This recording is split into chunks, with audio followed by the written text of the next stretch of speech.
Hello, and welcome back to my channel. This is Reality with Diva D. How you doing? Now, I know I've been gone for a minute, but I'm back with the jump off. And the jump off is, I'm not going to do a recap because that's too much work. There's too much water up under the bridge. And your girl has been wanting to talk about the marriage medicine, and I know marriage medicine has been on for at least a month and a half, I guess. But every time I saw an episode, I was like, I want to see it, I want to see it, I want to recap it or whatever. And then I get sleepy. I'm just keeping it 100. But I did notate some points that I wanted to discuss no matter what. And so let's make this what we call a reactionary video instead of a breakdown and recap. So first of all, I want to start with episode 1. And I'm not going to go episode 1, 2, 3 because I cannot remember if it's episode 1, 2, 3, whatever.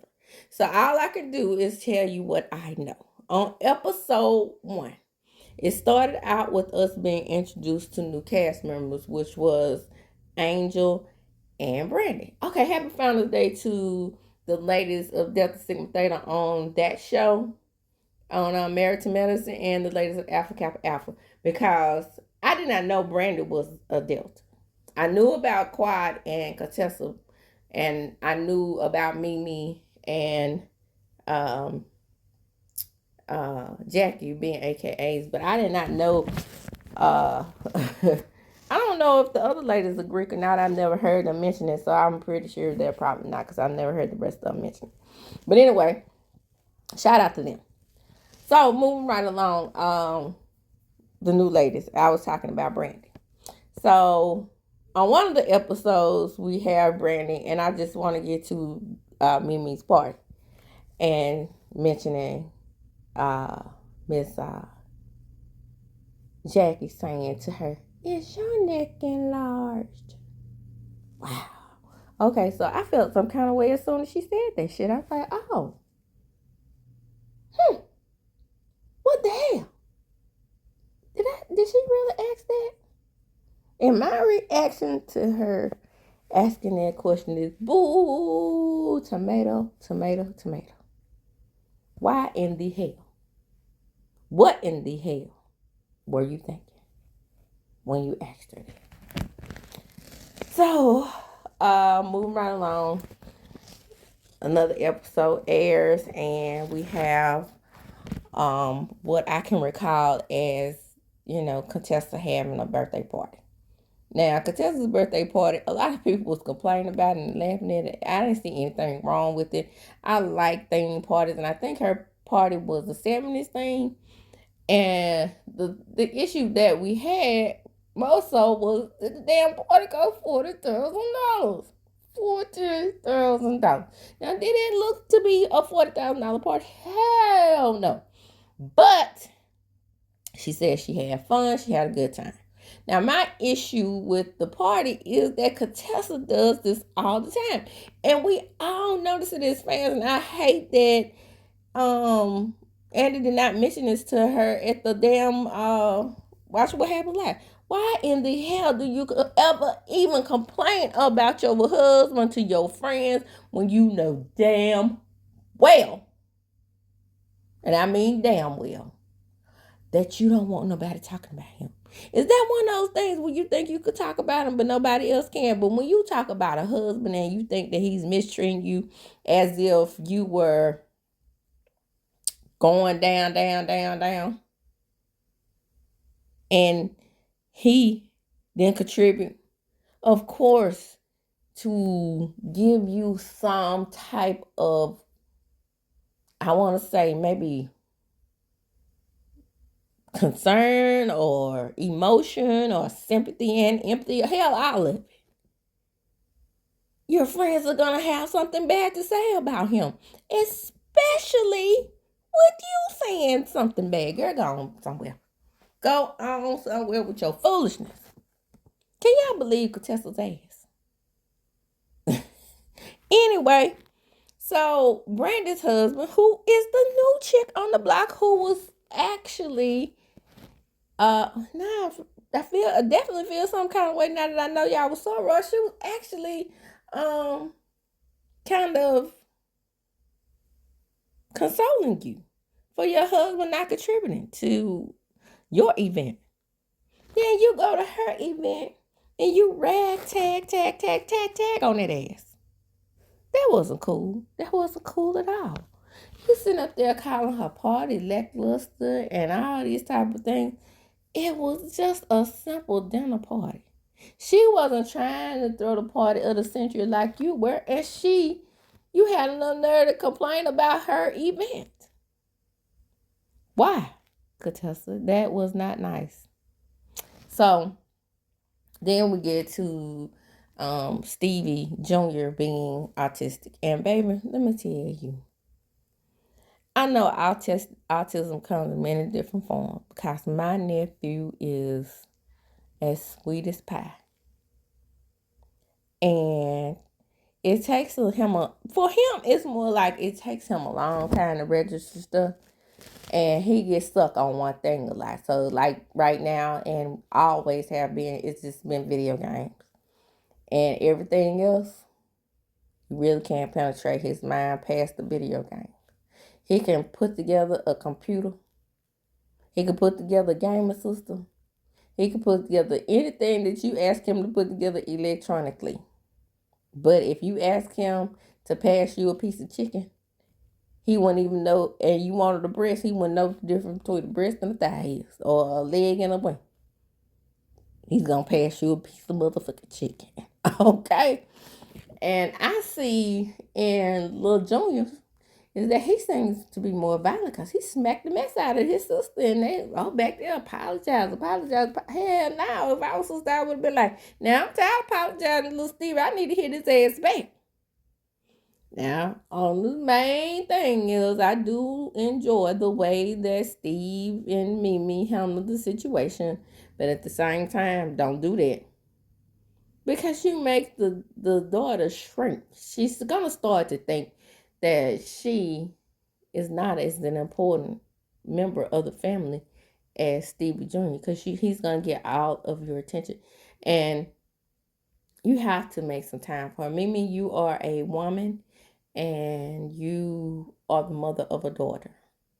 So them damn debutante balls and all that stuff you snazzing women have, you're going to have to start letting her participate in things like that, I believe. Now, baby, listen. We're going to move on.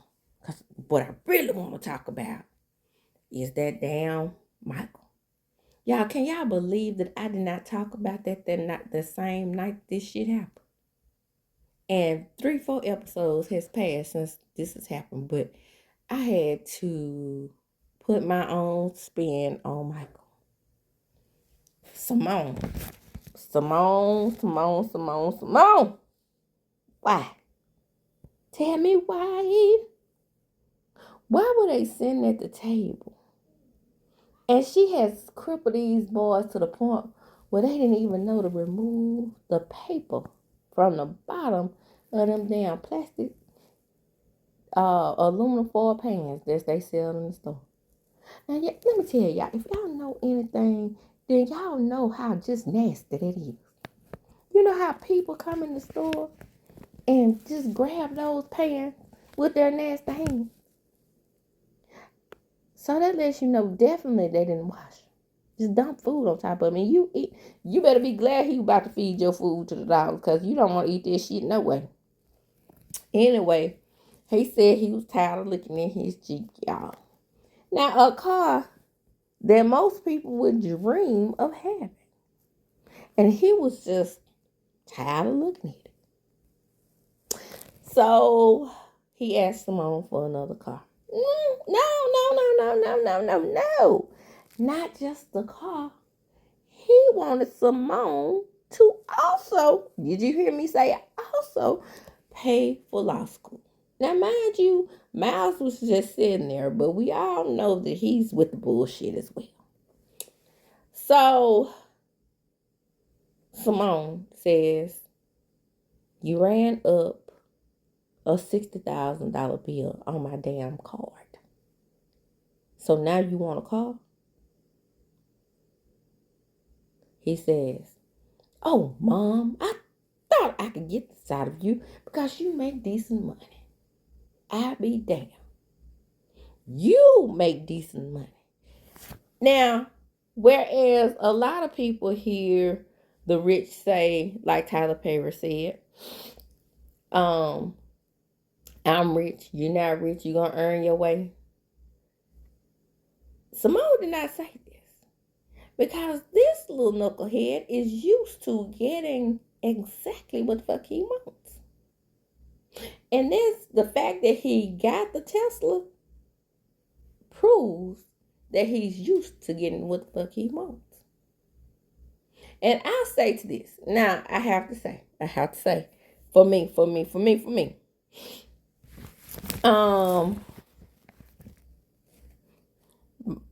My girls have a trust. My girls also get money from the VA. So in order to raise them humbly, I let them know that you only receiving these funds because your father passed away.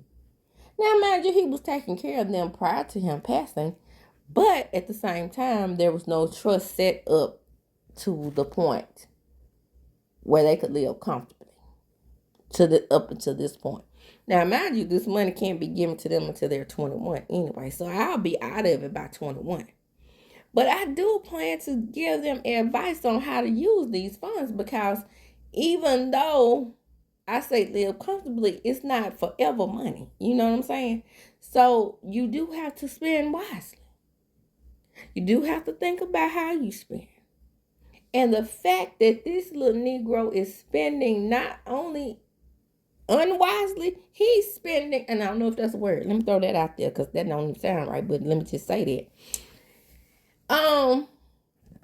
He's just spending frivolously and wants to go to law school and get a car. But she went on ahead and bought him the car. And that's what I told them. I'm like, I plan to buy you cars. I want you to have cars. I definitely want you to have cars to go to college with. I want you to have something other than, the checks that you all receive. Something out of the checks that you all receive every month. Them little bookers gonna tell me. Now that they understand that they have debit cards, they don't want me to say no to them at all. And this is what I was trying to prevent by telling them that they get checks. It's my money. Well, Michael, you can't say that. You can't say it's your money like my children and get over on me. So that is the difference. This is Simone's money. And you can't just go spending her money like all willy-nilly like that. Now she's letting you, but say for example, if this show goes off, or like she said, if you die, well, Cecil, he jumps in and says that may happen. Well, hell, it may happen to your black ass too. And what's your contribution? Because we know you don't get paid from the show like she does. We know you're not a doctor. We know you're not in IT anymore. What the hell do you do? What kind of income are you bringing in? I know they say you're a realtor, but I ain't never seen you sell no houses as Blake. All I see you doing is going down to the basement, shaking up drinks. Shang-a-lang with drinks. That's all I see. But you may be doing something else that I don't know about. But that's neither here nor there. The point is, make your contribution as well. If you're going to talk all that shit, make your contribution. Now, I know you're a Morehouse man, Morehouse. But what is your contribution other than you saying that you're a Morehouse man? Okay, I'll wait. Talk to me. Of course, you could sit up there and say you want better for your children living off some more money because the boy said my mom makes pretty good money. Now, moving right along. So we have choir, right? Oh, I thought I would never say I hated King. Mm-mm. Mm-mm. I had a boyfriend that tore me down with little snide remarks here and there. Oh, those shorts are too short. You think you look fine in those shorts. I mean, you don't hear nobody saying nothing about your hair, because at that time I was wearing a wrap because I was trying to get my hair to grow back. So I had just come out my jury. And he used to just say little things to tear me down, but nobody really noticed it because my mama loved him. But see, those types of things that dudes say to you, make you not want to be with nobody. At least it does me. When I tell you, I feel the best that I've ever felt. Not having to worry about when I have to comb my hair, when I have to keep myself up, when I have to hear a Negro in the back of my ear telling me that he want me in sexy drawers. I can wear all the damn granny panties I want to wear on my cycle. Negro, please. When I tell you it is freeing, not worrying about if I'm sexy enough during my cycle. With a dude laying all up and behind me, talking about, I don't want to sleep in the bed behind no blood. When you know doggone well we all leak and can mess up a sheet. Gone somewhere with that. Baby, I don't miss it. I don't. And every time it's like, call her big bag. And you're supposed to be looking at this stuff like it's a little joke. Now, Quiet's storyline this year is that she wants a baby. And this man is supposed to be supportive of her. And I don't see it. So, you can just X him off my show. I don't want to see him. I don't want to see him no more. I don't want to see him with you, Quiet. And see, that's another thing that's wrong with men with Quiet. And I see it. And I noticed it a long time ago with Greg. Quiet is a very, very strong personality. But she's also very sensitive. And people could say she's being dramatic all they want to. This lady feels things very deeply. And, for me to be seeing her being torn down by this little jackass with these half of teeth, no. Gone somewhere. Now, she may be to the point where she feels like she can't do any better. You can. Be by your damn self. Can't get no better than that. Never, ever, ever, ever get any better than being by your damn self.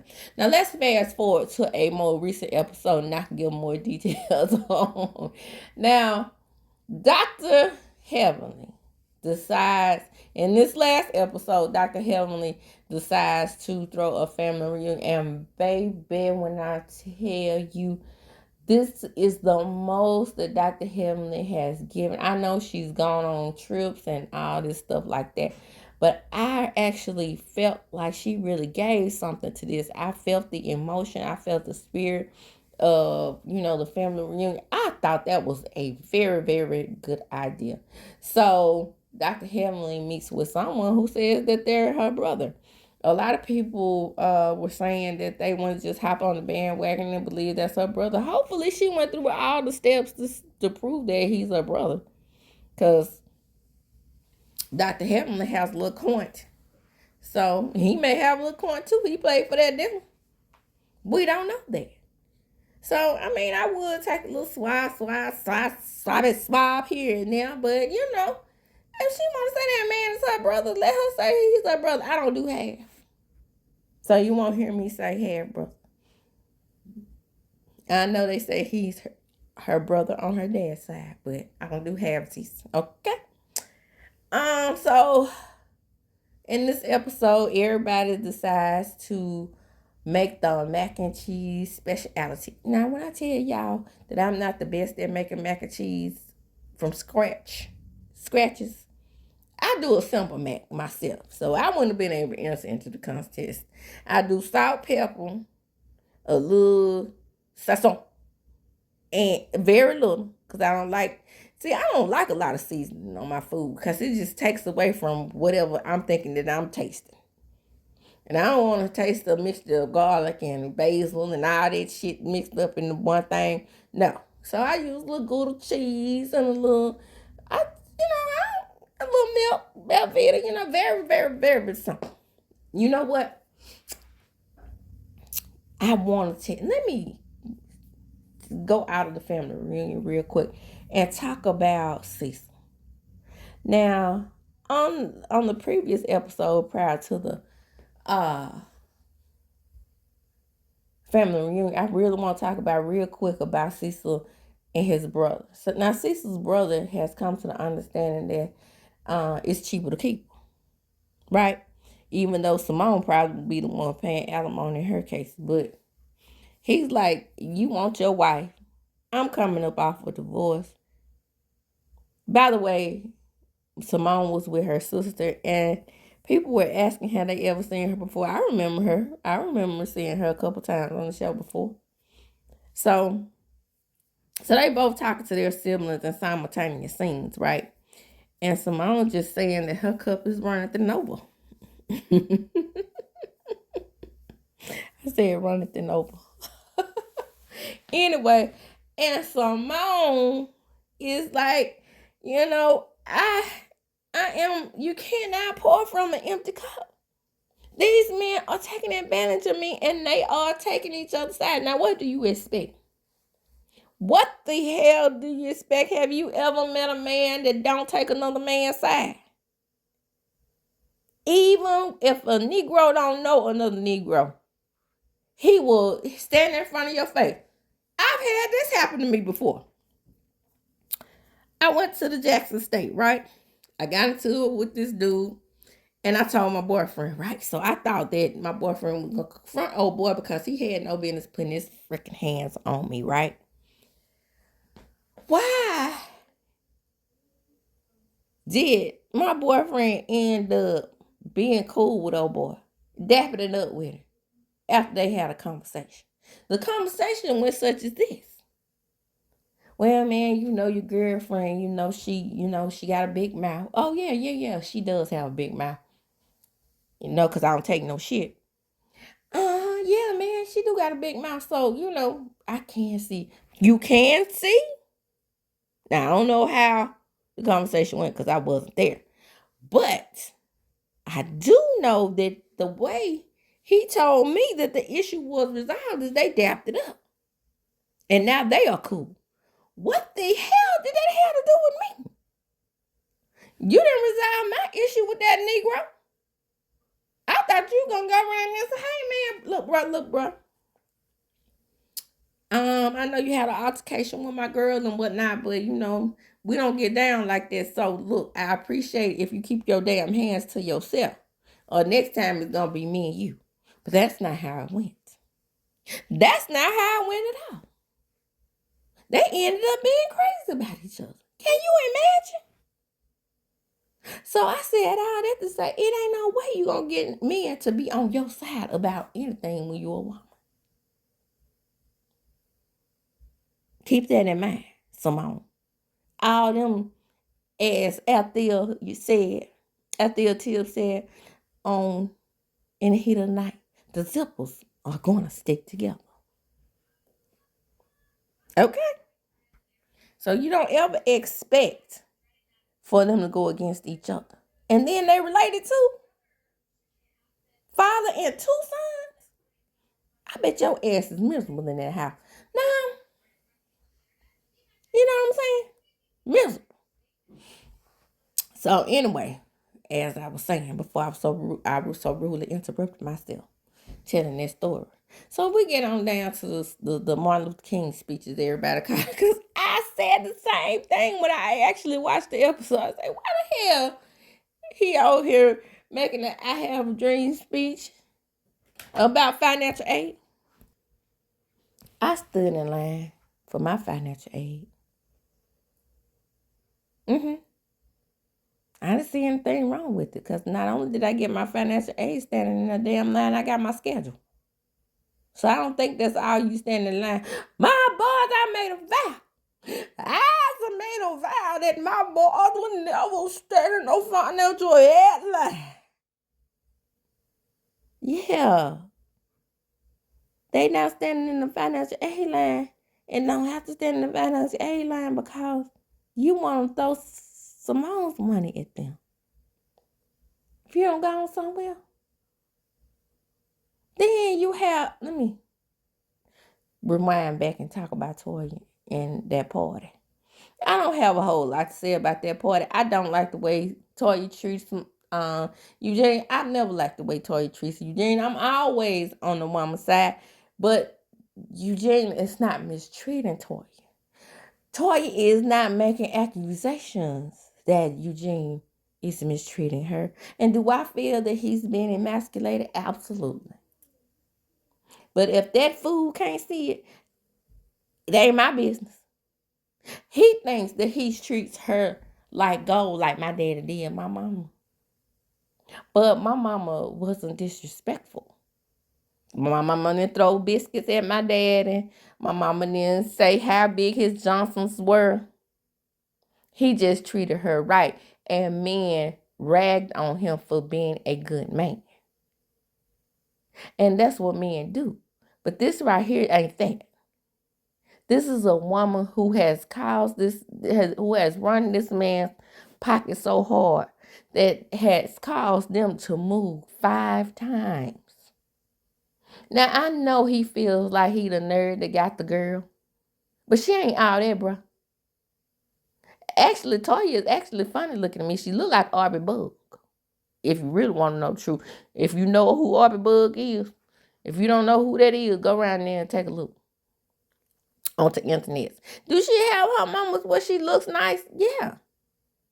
She's pretentious. Very pretentious. Look how much trouble she's caused about this bag.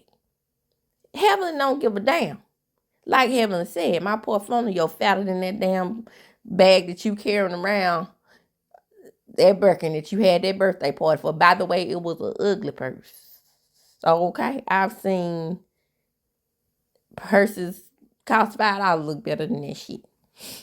But Toya is just extremely pretentious. Toya is the epitome of keeping up with the Joneses. I have always said that, and I'm not impressed by her in any way. So, especially back to the family reunion, especially with her going up to oh boy, that angel was with telling him that she has been asking her to set her up. Why in the hell would you do that? That made me, I already didn't like Toya, but that made me dislike her with a purple passion.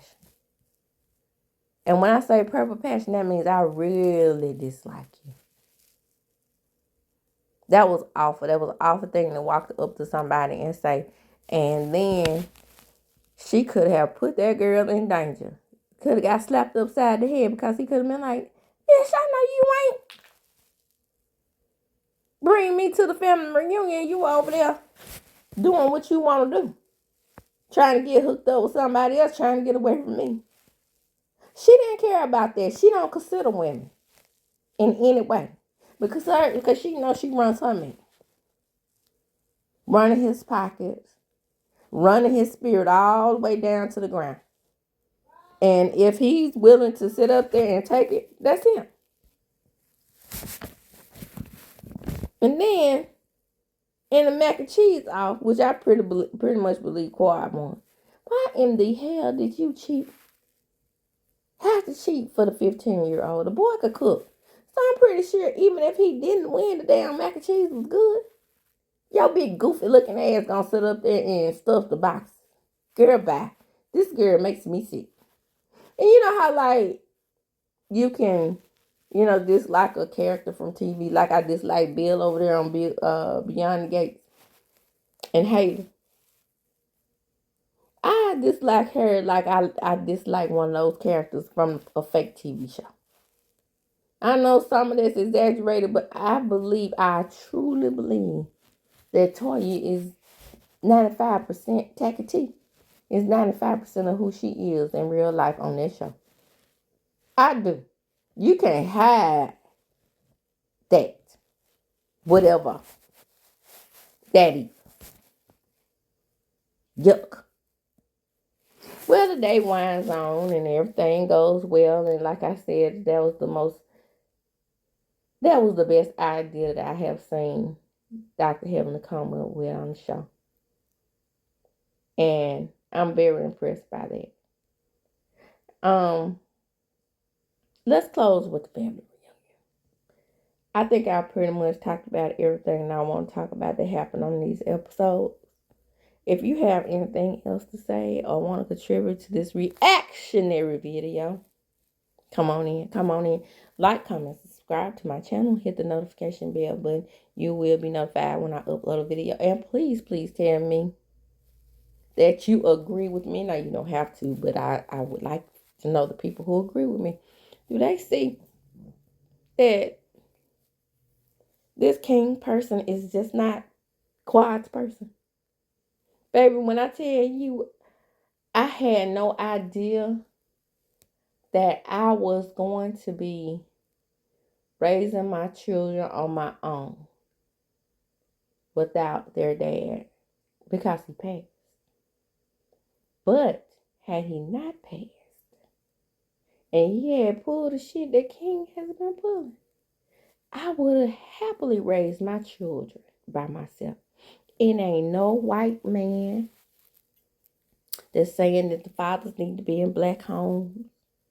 It ain't no black man out there that's trying to be a white man gonna tell me that I need a father to raise my kids, because I'm damn sure doing an all right job of it by myself. They might be nasty, but they smart as hell.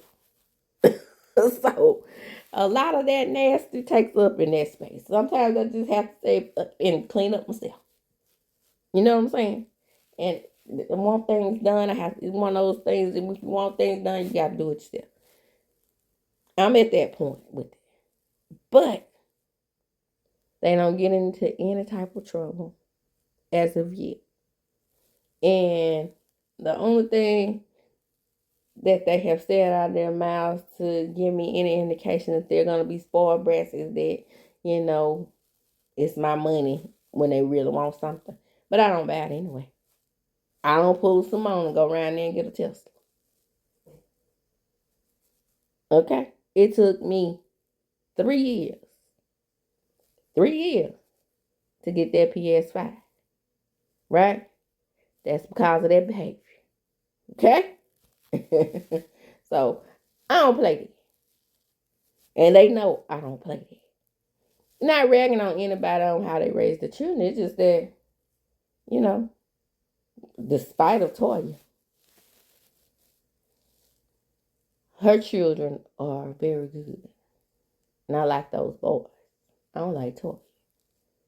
But, as I was saying, besides the fact that they have the nerve to tell me about that little, it's my money. Other than that, I'm good. You know, I'm good by myself. I'm good raising them by myself. And I always say they are my little company. Because if I wanted to have a conversation, I don't have to talk to nobody. I don't have to call anybody. I can just call my kids. They're 7 and 8. But since they're smart, they know how to make good conversation. And with that being said, I'm going to close. Come on in. Like, comment, subscribe to my channel. Hit the notification bell button. You will be notified when I upload a video. Share the video, because sharing is indeed caring. And as I do when I close, I'm going to chunk them up.